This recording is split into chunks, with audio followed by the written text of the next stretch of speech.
मंच पर विराजमान वित्त मंत्री निर्मला सीतारमण जी,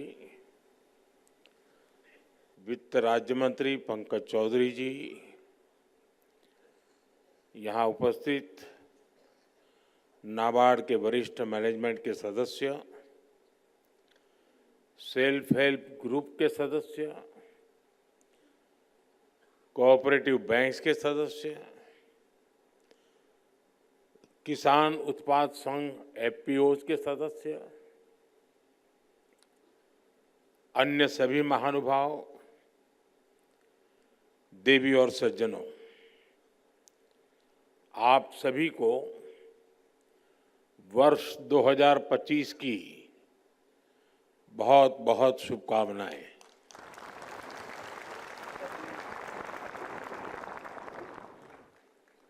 वर्ष 2025 की शुरुआत में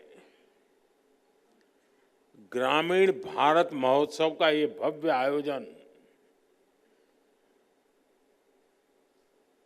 भारत की विकास यात्रा का परिचय दे रहा है,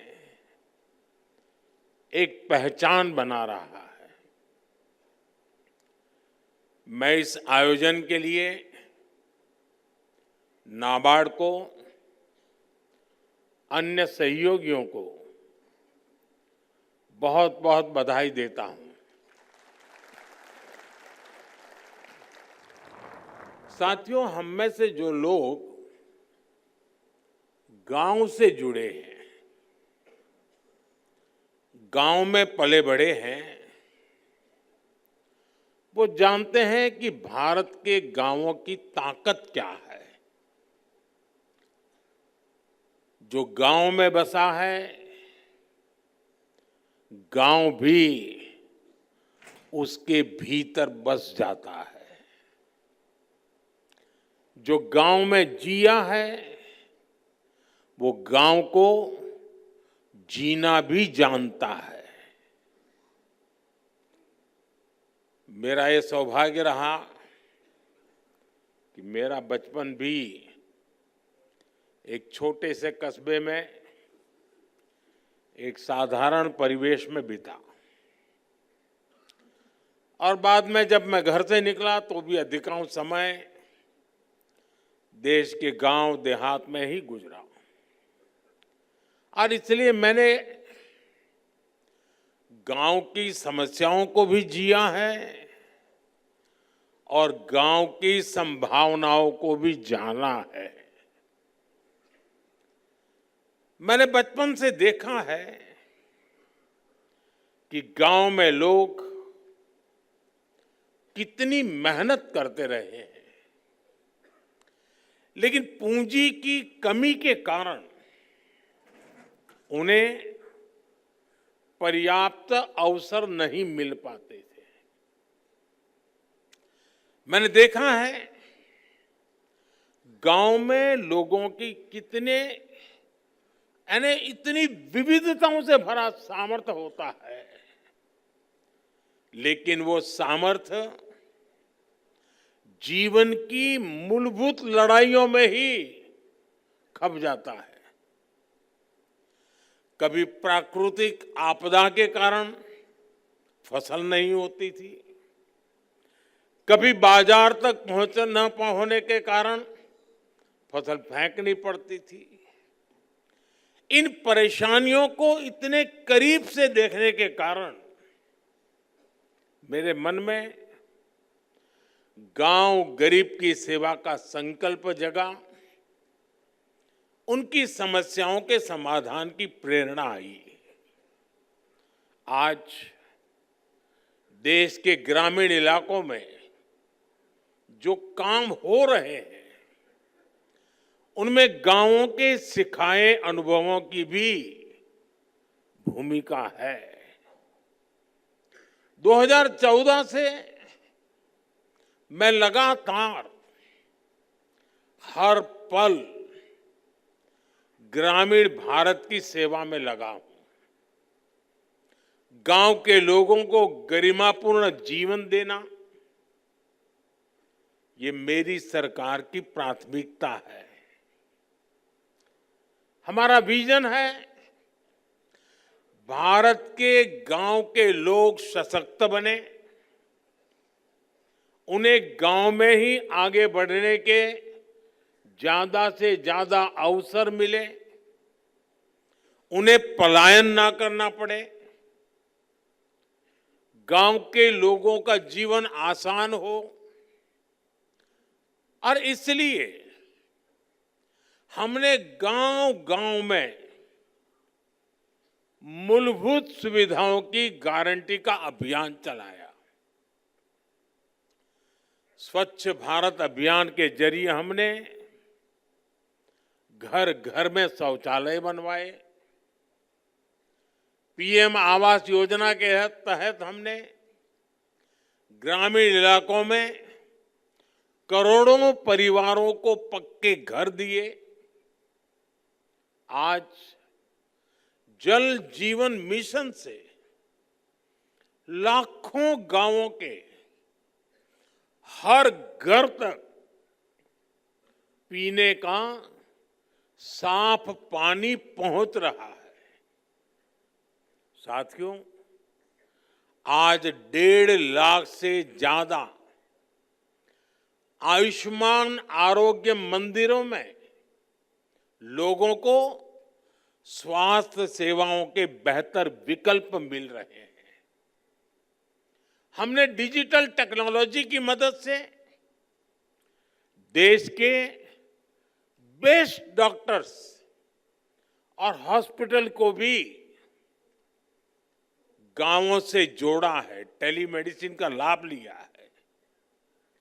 ग्रामीण इलाकों में करोड़ों लोग ई संजीवनी के माध्यम से टेलीमेडिसिन का लाभ उठा चुके हैं। कोविड के समय दुनिया को लग रहा था कि भारत के गांव इस महामारी से कैसे निपटेंगे, लेकिन हमने हर गांव में आखिरी व्यक्ति तक वैक्सीन पहुंचाई।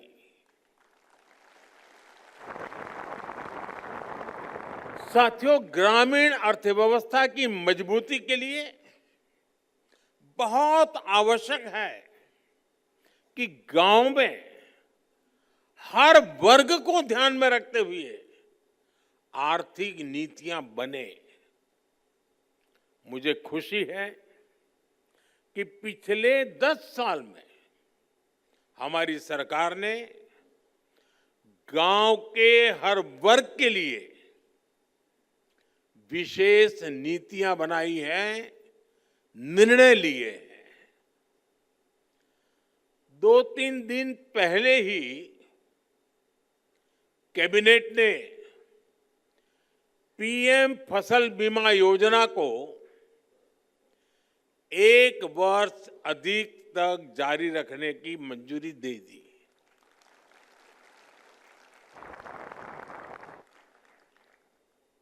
डीएपी दुनिया में उसका दाम बढ़ता ही चला जा रहा है, आसमान को छू रहा है। अगर वो दुनिया में जो दाम चल रहे हैं, अगर उस हिसाब से हमारे देश के किसान को खरीदना पड़ता तो वो बोझ में ऐसा दब जाता किसान कभी खड़ा ही नहीं हो सकता। लेकिन हमने निर्णय किया कि दुनिया में जो भी परिस्थिति हो, कितना ही बोझ न क्यों बढ़े, लेकिन हम किसान के सर पर बोझ नहीं आने देंगे। और डीएपी में अगर सब्सिडी बढ़ानी पड़ी तो बढ़ा करके भी उसके दाम को स्थिर रखा है। हमारी सरकार की नीयत, नीति और निर्णय ग्रामीण भारत को नई ऊर्जा से भर रहे हैं। हमारा मकसद है कि गांव के लोगों को गांव में ही ज्यादा से ज्यादा आर्थिक मदद मिले। गांव में वो खेती भी कर पाए और गांवों में रोजगार स्वरोजगार के नए मौके भी बने। इसी सोच के साथ पीएम किसान सम्मान निधि से किसानों को करीब 3 लाख करोड़ रुपए की आर्थिक मदद दी गई है।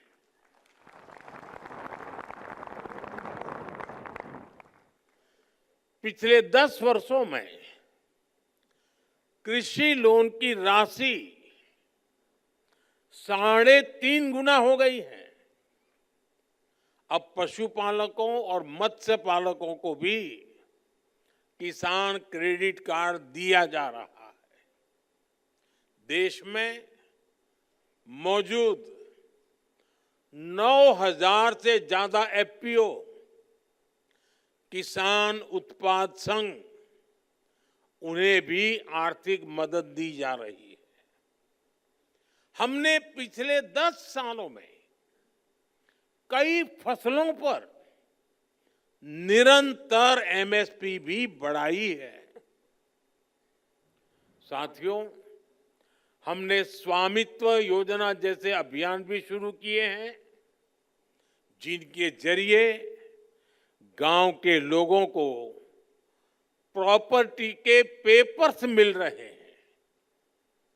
पिछले 10 वर्षों में एमएसएमई को भी बढ़ावा देने वाली कई नीतियां लागू की गई हैं। उन्हें क्रेडिट लिंक गारंटी स्कीम का लाभ दिया गया है। इसका फायदा 1 करोड़ से ज्यादा ग्रामीण एमएसएमई को भी मिला है। आज गांव के युवाओं को मुद्रा योजना, startup India, stand up India जैसी योजनाओं से ज्यादा मदद मिल रही है। साथियों, गांवों की तस्वीर बदलने में कोऑपरेटिव्स का बहुत बड़ा योगदान रहा है। आज भारत सहकार से समृद्धि का रास्ता तय करने में जुटा है। इसी उद्देश्य से 2021 में अलग से नया सहकारिता मंत्रालय का गठन किया गया। देश के करीब 70,000 पैक्स को कंप्यूटराइज भी किया जा रहा है। मकसद यही है कि किसानों को, गांव के लोगों को अपने उत्पादों का बेहतर मूल्य मिले, ग्रामीण अर्थव्यवस्था मजबूत हो। साथियों, कृषि के अलावा भी हमारे गांव में अलग अलग तरह की पारंपरिक कला और कौशल से जुड़े हुए कितने ही लोग काम करते हैं। अब जैसे लोहार है, सुथार है, कुम्हार है, ये सब काम करने वाले ज्यादातर लोग गांव में ही रहते हुए आए। रूरल इकोनॉमी और लोकल इकोनॉमी में इनका बहुत बड़ा कंट्रीब्यूशन रहा है। लेकिन पहले इनकी भी लगातार उपेक्षा हुई। अब हम उन्हें नई स्किल उसमें ट्रेन करने के लिए, नए उत्पाद तैयार करने में लिए, उनका सामर्थ्य बढ़ाने के लिए, सस्ती दरों पर मदद देने के लिए विश्वकर्मा योजना चला रहे हैं। ये योजना देश के लाखों विश्वकर्मा साथियों को आगे बढ़ने का मौका दे रही है।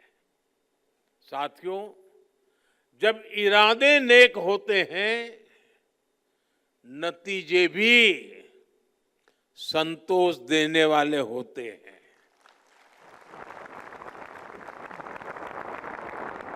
बीते 10 वर्षों की मेहनत का परिणाम देश को मिलने लगा है। अभी कुछ दिन पहले ही देश में एक बहुत बड़ा सर्वे हुआ है और इस सर्वे में कई महत्वपूर्ण तथ्य सामने आए हैं। साल 2011 की तुलना में अब ग्रामीण भारत में कंजम्पशन, खपत, यानी कि गांव के लोगों की खरीद शक्ति पहले से लगभग 3 गुना बढ़ गई है। यानी गांव के लोग अपने पसंद की चीजें खरीदने में पहले से ज्यादा खर्च कर रहे हैं। पहले स्थिति ये थी कि गांव के लोगों को अपनी कमाई का 50% से ज्यादा हिस्सा, आधे से भी ज्यादा हिस्सा खाने पीने पर खर्च करना पड़ता था। लेकिन आजादी के बाद पहली बार ऐसा हुआ है कि ग्रामीण इलाकों में भी खाने पीने का खर्च 50% से कम हुआ है और जीवन की चीजें खरीदने की तरफ खर्चा बढ़ा है। इसका मतलब है लोग अपने शौक की, अपनी इच्छा की, अपनी आवश्यकता की जरूरत की और चीजें भी खरीद रहे हैं, अपना जीवन बेहतर बनाने पर खर्च कर रहे हैं। साथियों, इसी सर्वे में एक और बड़ी अहम बात सामने आई है। सर्वे के अनुसार शहर और गांव में होने वाली खपत का अंतर कम हुआ है। पहले शहर का एक प्रति परिवार जितना खर्च करके खरीद करता था और गांव का व्यक्ति जो करता था, बहुत फासला था। अब धीरे धीरे गांव वाला भी शहर वालों की बराबरी करने में लग गया है। हमारे निरंतर प्रयासों से अब गांव और शहरों का ये अंतर भी कम हो जा रहा है। ग्रामीण भारत में सफलता की ऐसी अनेक गाथाएं हैं जो हमें प्रेरित करती है। साथियों, आज जब मैं इन सफलताओं को देखता हूं तो ये भी सोचता हूं कि ये सारे काम पहले की सरकारों के समय भी तो हो सकते थे। मोदी का इंतजार करना पड़ा क्या?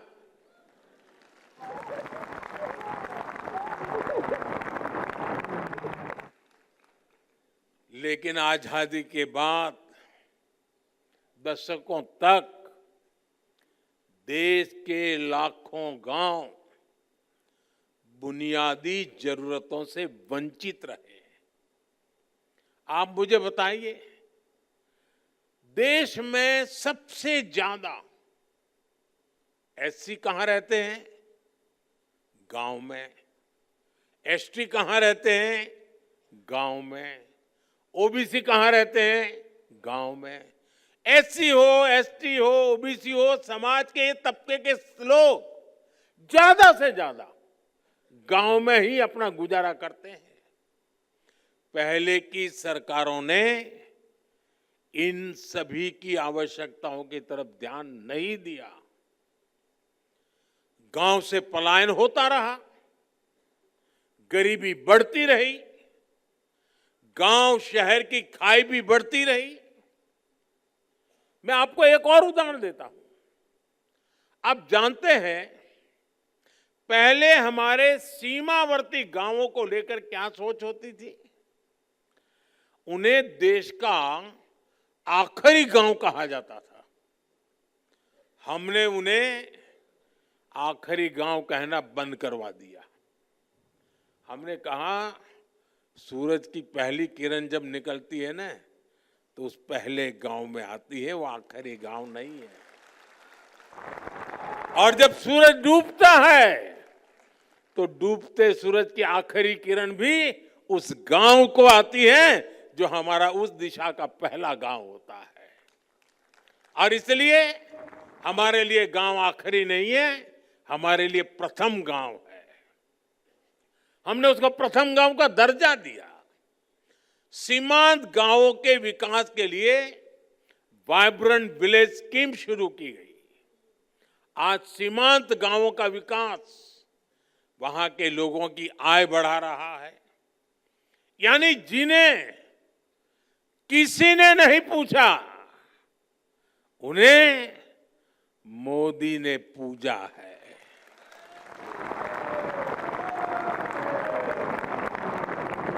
हमने आदिवासी आबादी वाले इलाकों के विकास के लिए पीएम जनधन योजना शुरू की।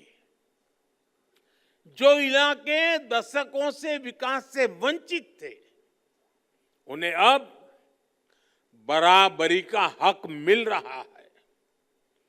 पिछले 10 साल में हमारी सरकार द्वारा पहले की सरकारों की अनेक गलतियों को सुधारा गया है। आज हम गांव के विकास से राष्ट्र के विकास के मंत्र को लेकर आगे बढ़ रहे हैं। इन्हीं प्रयासों का परिणाम है कि 10 साल में देश के करीब 25 करोड़ लोग गरीबी से बाहर आए हैं। और इनमें सबसे बड़ी संख्या हमारे गांव के लोगों की है। अभी कल ही स्टेट बैंक ऑफ इंडिया की भी एक अहम स्टडी आई है। उनका एक बड़ा अध्ययन किया हुआ रिपोर्ट आया है। स्टेट बैंक ऑफ इंडिया की रिपोर्ट क्या कह रही है? वो कहते हैं 2012 में भारत में ग्रामीण गरीबी, रूरल पॉवर्टी, यानी गांवों में गरीबी करीब 26% थी, 26%। 2024 में 2024 में भारत में रूरल पॉवर्टी यानी गांवों में गरीबी घट कर के पहले जो 26% गरीबी थी, वो गरीबी घट करके 5% से भी कम हो गई है।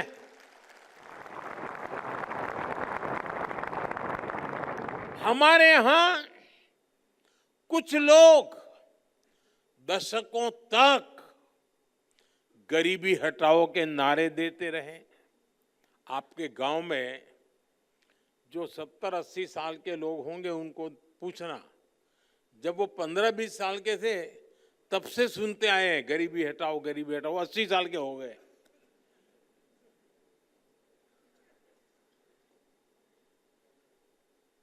आज स्थिति बदल गई है।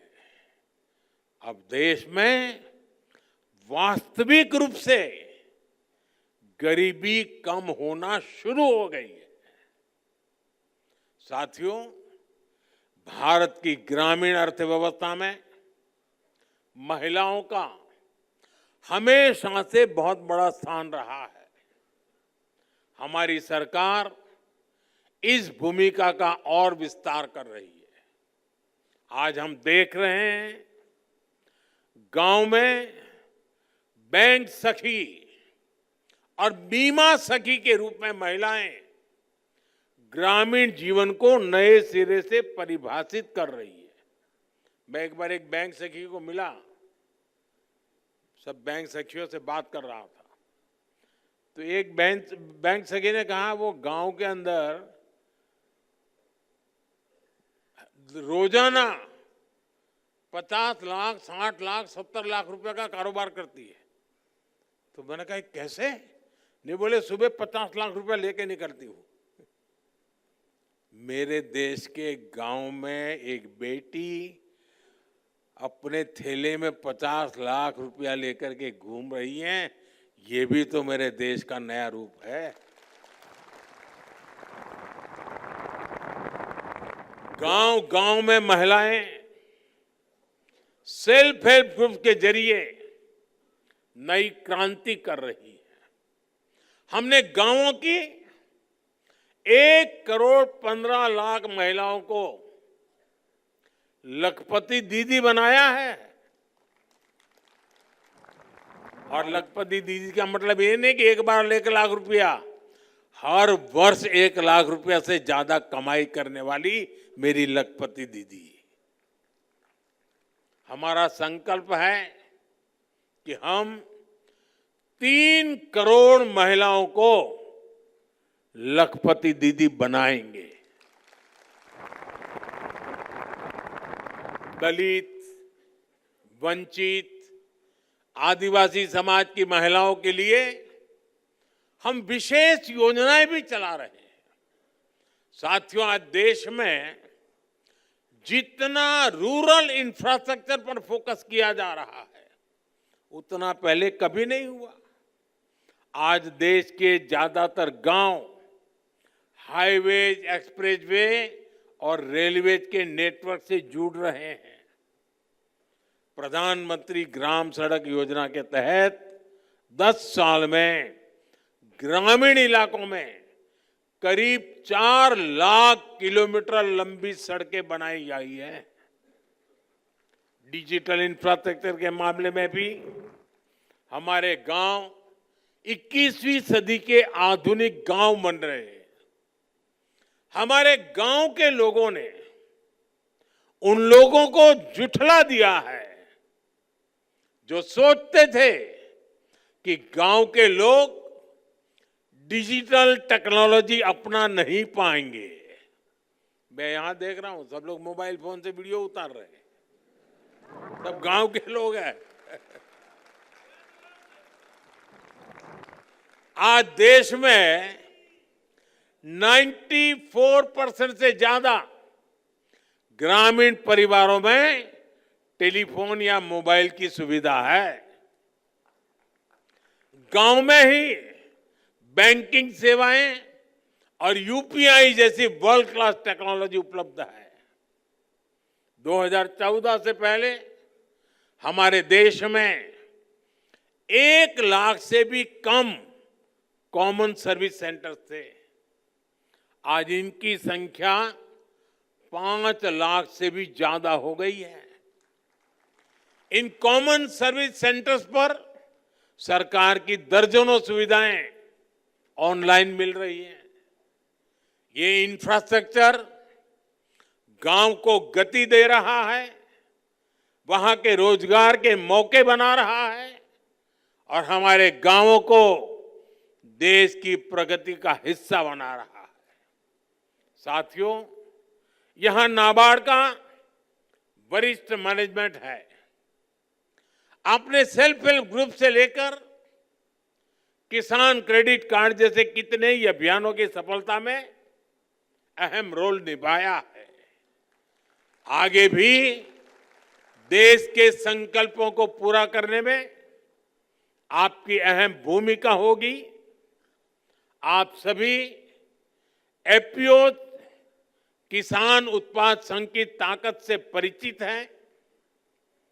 एफपीओ की व्यवस्था बनने से हमारे किसानों को अपनी फसलों का अच्छा दाम मिल रहा है। हमें ऐसे और एफपीओ बनाने के बारे में सोचना चाहिए, उस दिशा में आगे बढ़ना चाहिए। आज दूध का उत्पादन किसानों को सबसे ज्यादा रिटर्न दे रहा है। हमें अमूल के जैसे 5-6 और कोऑपरेटिव्स बनाने के लिए काम करना होगा, जिनकी पहुंच पूरे भारत में हो। इस समय देश प्राकृतिक खेती, नेचुरल फार्मिंग का उसको मिशन मोड में आगे बढ़ा रहा है। हमें नेचुरल फार्मिंग के इस अभियान से ज्यादा किसानों को जोड़ना होगा। हमें हमारे सेल्फ हेल्प ग्रुप्स को, लघु और सूक्ष्म उद्योगों को एमएसएमई से जोड़ना होगा। उनके सामानों की जरूरत सारे देश में है, लेकिन हमें इनकी ब्रांडिंग के लिए, इनकी सही मार्केटिंग के लिए काम करना होगा। हमें अपने जीआई प्रोडक्ट्स की क्वालिटी, उनकी पैकेजिंग और ब्रांडिंग पर भी ध्यान देना होगा। साथियों, हमें रूरल इनकम को डाइवर्सिफाई करने के तरीकों पर काम करना है। गांव में सिंचाई कैसे अफोर्डेबल बने, माइक्रो इरिगेशन का ज्यादा से ज्यादा कैसे प्रसार हो, वन ड्रॉप मोर क्रॉप, इस मंत्र को हम कैसे साकार करें। हमारे यहां ज्यादा से ज्यादा सरल ग्रामीण क्षेत्र के रूरल एंटरप्राइज क्रिएट हो, नेचुरल फार्मिंग के अवसरों का ज्यादा से ज्यादा लाभ रूरल इकोनॉमी को मिले। आप इस दिशा में टाइम बाउंड मैनर में काम करें। साथियों, आपके गांव में जो अमृत सरोवर बना है, तो उसकी देखभाल भी पूरे गांव को मिलकर करनी चाहिए। इन दिनों देश में एक पेड़ मां के नाम अभियान भी चल रहा है। गांव के हर व्यक्ति इस अभियान का हिस्सा बने, हमारे गांव में ज्यादा से ज्यादा पेड़ लगे, ऐसी भावना जगाना बहुत जरूरी है। एक और सबसे महत्वपूर्ण बात, हमारे गांव की पहचान गांव के सौहार्द और प्रेम से जुड़ी होती है। इन दिनों कई लोग जाति के नाम पर समाज में जहर घोलना चाहते हैं, हमारे सामाजिक ताने बाने को कमजोर बनाना चाहते हैं। हमें इन षड्यंत्रों को विफल बनाकर गांव की साझी विरासत, गांव की साझी संस्कृति को हमें जीवंत रखना है, उसको सशक्त करना है। भाइयों बहनों, हमारे ये संकल्प गांव गांव पहुंचे। ग्रामीण भारत का ये उत्सव गांव गांव पहुंचे। हमारे गांव निरंतर सशक्त हो, इसके लिए हम सबको मिलकर के लगातार काम कर रहा है।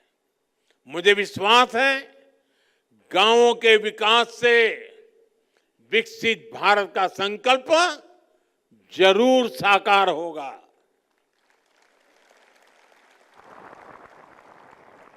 मैं भी यहां जीआई टैग वाले जो लोग अपनी अपनी प्रोडक्ट लेकर के आए हैं, उसे देखने गया था। मैं आज इस समारोह के माध्यम से दिल्ली वासियों से आग्रह करूंगा कि आपको शायद गांव देखने का मौका न मिलता हो, गांव जाने का मौका न मिलता हो, कम से कम यहां एक बार आइए और मेरे गांव में सामर्थ्य क्या है जरा देखिए।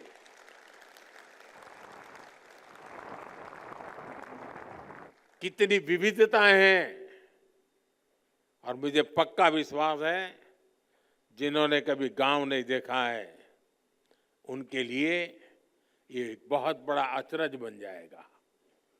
इस कार्य को आप लोगों ने किया है, आप लोग बधाई के पात्र हैं।